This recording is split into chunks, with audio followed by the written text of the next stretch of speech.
29점 다윗을 들어 예수님을 증거하니 3,000명이 회개하다. 그러면서 또 하나의 증거를 듭니다. 이스라엘 사람들에게 있어서 가장 중요한 인물은 다윗입니다. 그러면서 베드로가 말하기를 다윗이 예수님을 가리켜 말씀하신 말씀이 있습니다. 그러면서 내 마음은 기쁘고 예혀는 즐겁고 내 몸도 소망 속에 살 것이다. 주님께서는 나를 무덤에 내버려 두시지 않으시며 주님의 거룩한 분을 썩지 않게 하실 것이다. 주님께서는 내게 생명의 길을 알려줄 것이다 라고 다윗이 예수 그리스도를 영적인 계시로 보았는데 그것이 이루어진 것이다. 그러면서 29절에 이렇게 다윗은 죽어 땅에 묻혔으며 그의 무덤은 오늘까지 우리의 가운데 남아있다. 이스라엘의 왕 다윗이 그리스도를 영적으로 보고 죽었다. 그의 무덤이 있지 않냐?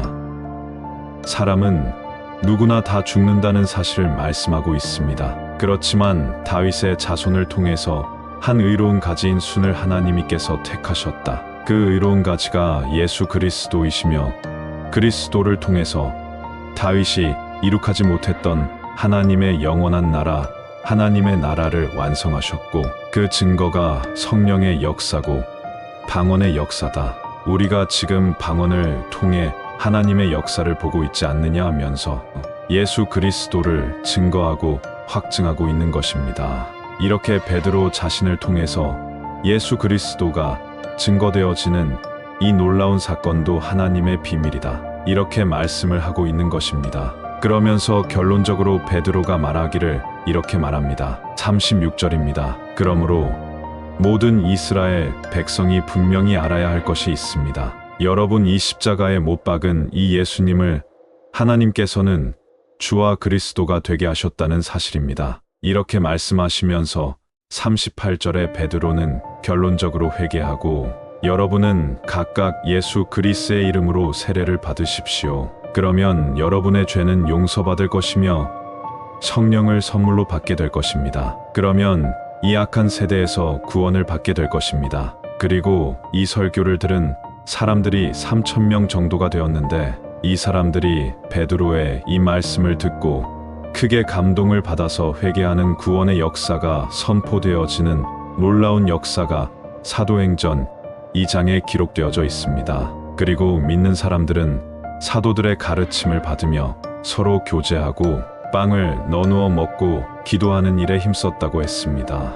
변화된 삶, 자기의 것을 주장하지 않다. 그리고 이들은 자신들이 가지고 있는 물건들을 공동으로 사용하며 필요에 따라서 필요한 사람들을 나누어 도와주는 변화된 새로운 삶이 나타났습니다. 그래서 정말 자기의 것을 자기의 것이라고 주장하지 않는 하나님의 나라가 사도들을 통해서 성령의 역사를 통해서 예루살렘이라고 하는 이 역사적 공간의 땅에서 정말 작은 천국이 이루어지는 놀라운 모습을 사도행전 2장을 통해서 우리가 발견하고 깨닫게 됩니다. 그러니까 47절 매일 마지막 절 이렇게 말합니다. 그들은 사람들이 예수 믿는 사람들을 본 거죠. 하나님을 찬양하였으며 모든 사람에게 칭찬을 받았다고 했습니다. 인간의 원천적 욕구는 소유욕입니다. 이런 욕망을 통제할 수 있는 것이 신앙의 힘입니다. 자신의 가치를 내려놓고 포기하는 그 근원적인 힘이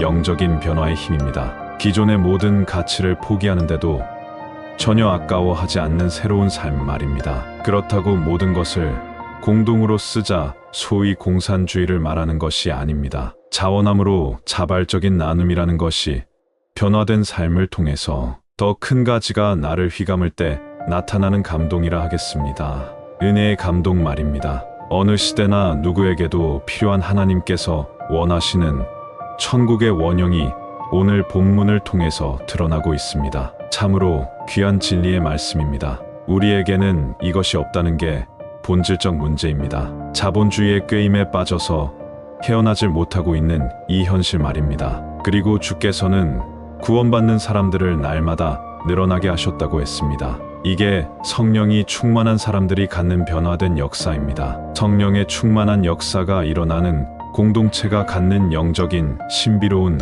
은혜로운 역사의 현상인 것입니다. 우리가 예수를 처음 믿었을 때를 뒤돌아보면 주님을 찬양하는 것이 그냥 기쁩니다. 교회 가는 것이 감사하고 많은 헌금은 아니지만 헌금을 내는 것이 전혀 아깝지 않습니다. 그러한 영적인 충만함이 있었던 것을 깨닫게 됩니다. 그래서 늘 하루하루가 기대되고 더 큰 기쁨을, 더 큰 감사를, 더 큰 은혜를 우리가 무엇인지는 명확히 알 수 없지만 그러한 무언가에 끌리는 듯한 성령의 이끌림을 받는 그런 충만한 은혜, 부족하지 않는 그런 은혜를 경험했던 것을 우리가 발견하게 됩니다. 그것이 어떻게 보면 예수를 믿고 신앙생활을 하는 영적인 자세가 삶으로 드러나는 그러한 기쁨의 삶 속에 드러나는 풍성함일 것입니다.